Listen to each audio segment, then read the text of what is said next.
From our studio in Southern California, the hotbed of car culture, covering all things automotive. Welcome to In the Garage with Dennis. Here's your host, Dennis Pitzenbarger.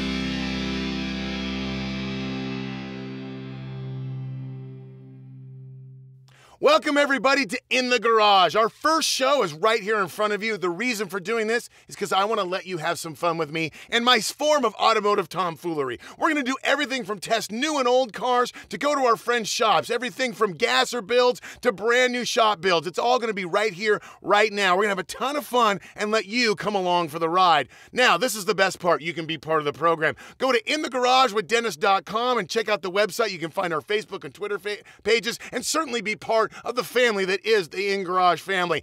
One of the things we also want to do is make sure and thank our sponsors. This show is brought to you in part by both Craftsman and Royal Purple.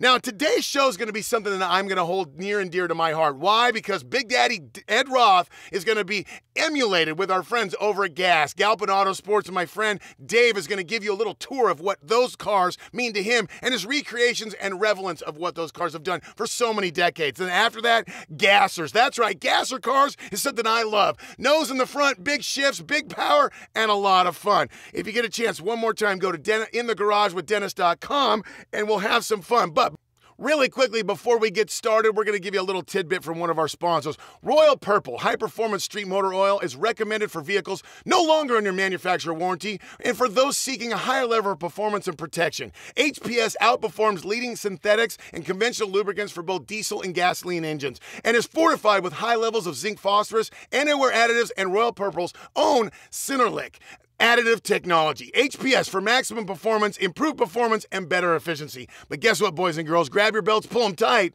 We're about to get the show started.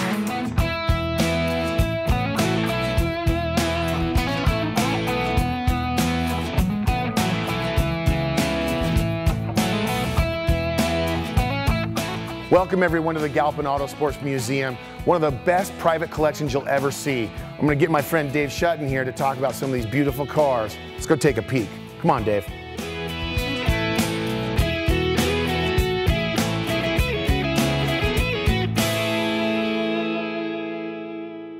Dave Shutton, you know, you and I have been friends for a while now, and I got to say, thank you for letting us come in the GAS Museum, because this collection of cars, more importantly, with Big Daddy Ed Roth cars, is something that, to me, is a position that puts you into not only curator, but these are cars that you've built with your own two hands. These are cars that, you know, you have to be of a select few to actually restore. You know, what is your feeling with these cars? Because, I mean, we have Dragula to my left, you know, Orbitron down there, you know, so many of these great cars.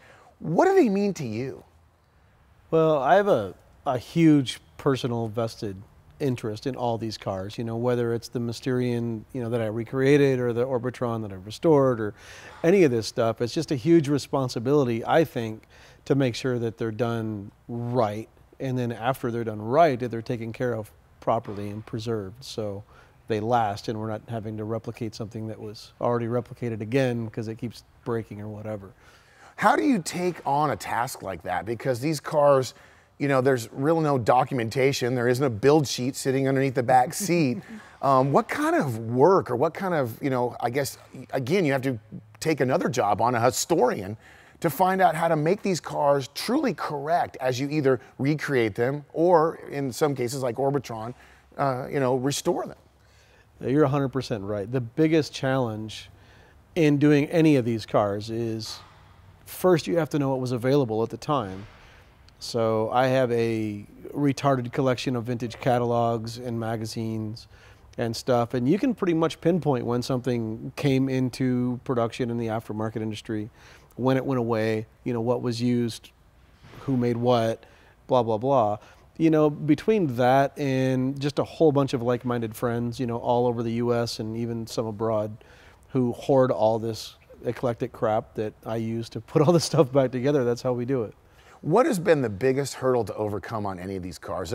Is there one piece that was so hard to find? I mean, you know, I love the story. I keep going back to the Orbitron, literally being found behind a Tijuana whorehouse, basically. Right. You know, that was probably maybe the funniest story to find one of these cars, but there has to be one piece of the puzzle of one of these cars that was just, either, that thorn in your side, so to speak?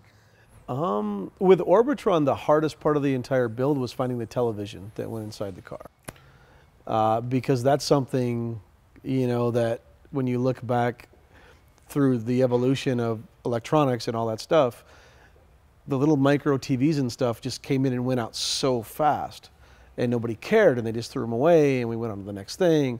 So finding some poor dude that's like held onto this TV since 1964, to get that is remarkable. And honestly, eBay has helped and hindered the whole thing, equally. Whereas you used to be able to go to a swap meet and find really bitchin' stuff. Now everybody's selling all their bitchin' stuff online, so it moved the price up a lot. But on the other hand, when you need a television, you just punch in what you need and save the search, and it finds you. It took 2 years, but that's how it has to work. If you had to pick one of these, and notwithstanding your own personal, I know you have some cars in here that are personal to you, if all of a sudden you and Bo sat down and had a couple beers, and he said, okay, Dave, you get to pick one, take it home, own it forever, but you got to give all of them up, what would be the one? Wow, that's a good one. In this room presently, probably the 29 Roadster on Deuce Rails, the old Bonneville car up there. Okay. I'm just curious, because this is an amazing collection, and it's always one of those things where I know when you collect cars, you want to keep adding to it, but ever to have that choice to be basically forced to pick one, it would be tough. For me, I got to tell you, man, I'd take Dragula. I just think it'd be one of the coolest things to own in my world. You say that. I built the model. You've never driven it, and that thing's horrible to drive. I'm just saying. Okay. It's fun. You're still cruising in a coffin, but very uncomfortable. Well, I think maybe if you let me drive it, I'll change my mind. Okay. The whole thing with me is when I'm done with something, I'm done with it. Like, I want to do the next thing. So most of this stuff I've owned and built, at home and whatever, and it would be, I don't want to move on to something a little different, but I love the history aspect.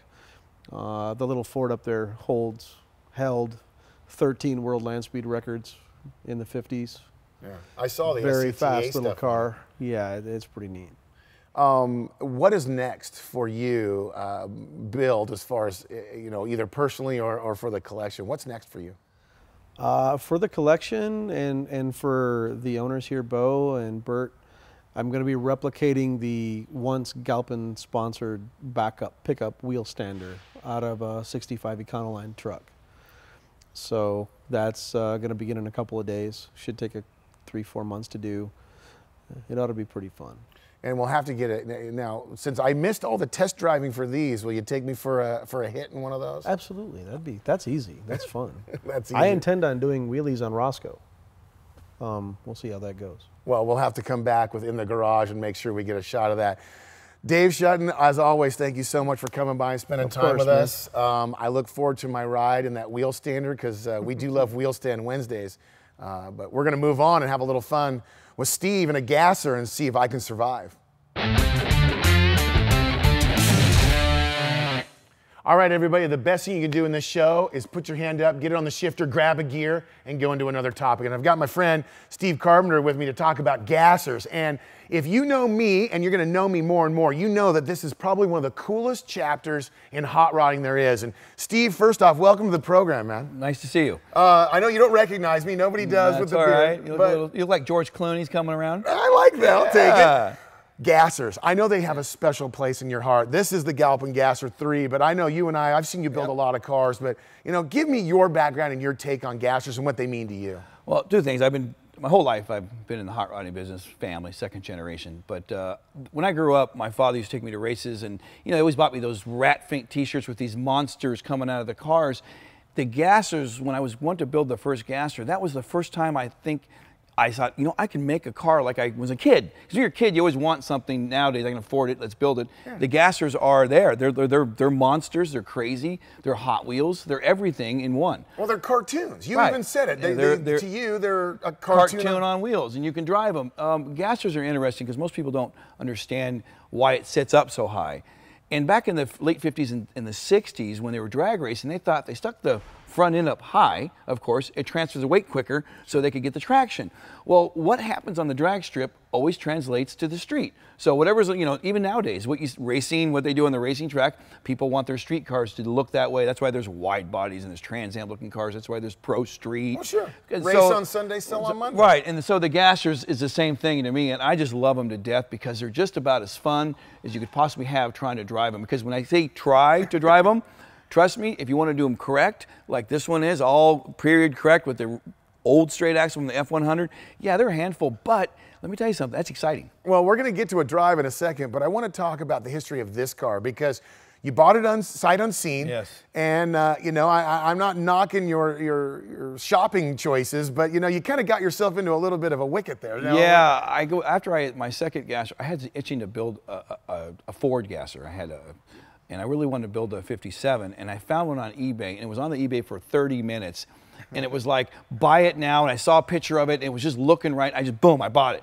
And then I said, oh, then I started making the phone calls about asking the guy about the car. And then when it showed up, I about cried. Seriously, literally, as a grown man, I about cried. It was not worth $500. Oh. It wasn't worth the tow bill. It wasn't worth anything. And at one point, I thought I was just going to cut my losses. Right, and Dave Shutton, who you talked to earlier, came up to me and said, look, it's from Detroit. He goes, it's just metal. I go, what do you mean? Just cut it, replace the metal. It's just rust, it's just metal. He's used to that. And he made me feel better about it. But what's nice about this car, it was a gasser for, like, as far as I can go back, it's been a gasser since the 60s. Wow. I have the original title from the dealership in Kentucky. I had the newer title from Kentucky when he had it, and it's pretty much been a straight axle gasser for a long time. There's probably chances there was illegal liquor in the trunk at some Probably. point. So I think that, but at the end, remember, this is a Galpin Gasser 3. Yes. It was the worst car, period, that I've ever bought online or even bought, and now, just, you know, it's the best one. Yeah. It became the best car, and it really is the best gasser that I've ever done, and I enjoy the hell out of it. Now, let's talk about the new motor. I know the other motor was very stout, 400 horse, but I have a new great story. No. I was invited to take my car to the Winter Nationals this year at Pomona to put on display in front of the Wally Parks Museum. So I got there early, and I decided to drive around the pits with this car. And I'm putting around the pits, and it's like an old movie star. Think about it. If you're at the Winter National with this car, it's like having an old movie star walking around. People are going crazy. Well, I stopped in front of Bob Tasca's tent. And he's over to look at the car, and he's like, whoa, this is great, right? And then here comes John Force, ripping up in his scooter. Where's Bob? You know, oh, what's this thing? And Bob's looking at the car. Well, I got a little excited, got out of the car and started grabbing the throttle mechanism and going, winging it, wing, and I mean, revving it. And all of a sudden I hear this, last time I winged it really hard, I was gonna go to $6,000, I hear this dink, dink, and the motor went doot, doot, doot, doot, doot, doot, doot. It completely changed its tone. And you know what John Force goes, I've heard that music before, and he took off. So I decided, you know what, I decided I had to put in, the motor was gone, drop piston, valve, just started breaking everything apart. So I decided, it happened, so I decided this time, let's just go big or go home. And I went big. Yeah. I mean, the motors, I decided I wanted a car that would run to 8,000 RPM. I wanted to sound ridiculous. And I still wanted to have a small block in it. So I had a lot of help from Ford Racing and Eldebrock, and we put together a pretty little monster, little mini motor, I call it. A little mini motor. Well, I love it. Well, you know what? It's time for you and I to go out for a drive in this thing. And I don't know whether he's going to let me sit in the passenger seat or the driver's seat, but you know what? It's time to go have some fun. Yep. All right, before we take more time with Steve and his gasser, I want to make sure and thank one of our sponsors, Craftsman Tools. If you're not already a member, make sure and go to craftsman.com and become a member of the Craftsman Club. Craftsman, America's most trusted tool brand. Trust in your hands. Now, Steve, one of the things about this gasser is it's got a lot of special little tidbits. Yes. Obviously, the motor, the rear end. Take me a little walk around through this beautiful just rock. so you know, all this lettering is not stickers. This is all hand painted. This is all, everything's done. This gold leaf, silver, it's all done by hand. Even though everything you see here is all done by hand. It's not, no stickers. I don't like stickers. I think it should be. The motor itself, of course, I went to try to do as minimal as possible with the maximum output. One of the things you told me about this is when you got it, literally some of the ignition parts are just hanging off of the motor. Yeah, what the guy did, remember, like the coil went bad, he'd leave the coil laying in the manifold. The alternator was just shoved over here on the wheel well, and there was an alternator over there, and there was two coils, you know, and there was distributor caps and extra spark plug wires just shoved everywhere in the motor, just laying there. I was just like, you know, it was amazing. Now, like I said, this was nice. It's an old F100 Ford straight axle. It's original. As I said, everything on this car I tried to keep authentic as possible. Of course, everything's new, of course, and the brakes are drum, which is amazing. And I had the Jelly Jar of Death, which they called the Jelly Jar of Death, which was the one little master cylinder, which I keep on here because I think it's cool. You know, but all the other pieces were, the chrome was all redone. Every piece of glass was redone on the car. Another neat feature on this car. Say hand fabricated headers. We here at Galpin, the guy did the fender well headers are all done by hand. Same with the roll cage. The rear end is a Curry all chrome 9-inch rear end. Now, these ladder bars are old school original ladder bars that were on the car when I got them. Of course, they were yellow, and I had them. We had them cleaned up, and I chromed them. But it was a real neat feature. Now, a lot of things about. Well, let's go around this side. You can look at the interior of the car. Now, most people on a gas are black interior standard. Used to go black, and you know, I decided we were thinking about it, and Dave Schutt, you met earlier, said, "Hey, you know, let's do something different." Well, and here's is different. You've got white, pearl white, gold rope. You've got a Chrysler Imperial, the old 60s Chrysler Imperial 300 speckled carpet. It's very hard to get. Yeah, I tried to make this car, you know, just, you want to do something, you know, you either want to do it right or you want to do it wrong. I want to make this car a street car. It's not a, you know, you can take it out and drag it, but I don't want people to look at this car and say, oh, it's just an old drag car. I really want to make it like a cross between a show car, a street car, something you can take out and drive to, you know, to cruise nights and to car shows, something to have fun. And a lot of different celebrities. In fact, Barry McGuire himself told me that Barrett Jackson was sitting there like that. This was the best gasser he's seen. He goes, you know what, you nailed it. That's an amazing. Yeah, you know, Barry, you know, he said, Steve, you nailed it. He looked at it. He goes, and that's a great compliment because, like I said, the worst one became the best one. Well, let's get inside and go for a rev. Let's put this hood down. Let's do that. You gotta, of course, everything on these old cars fits very close to the Diligently. There you go. And noise is everything. Standard arm out driving position. I may survive, I may not.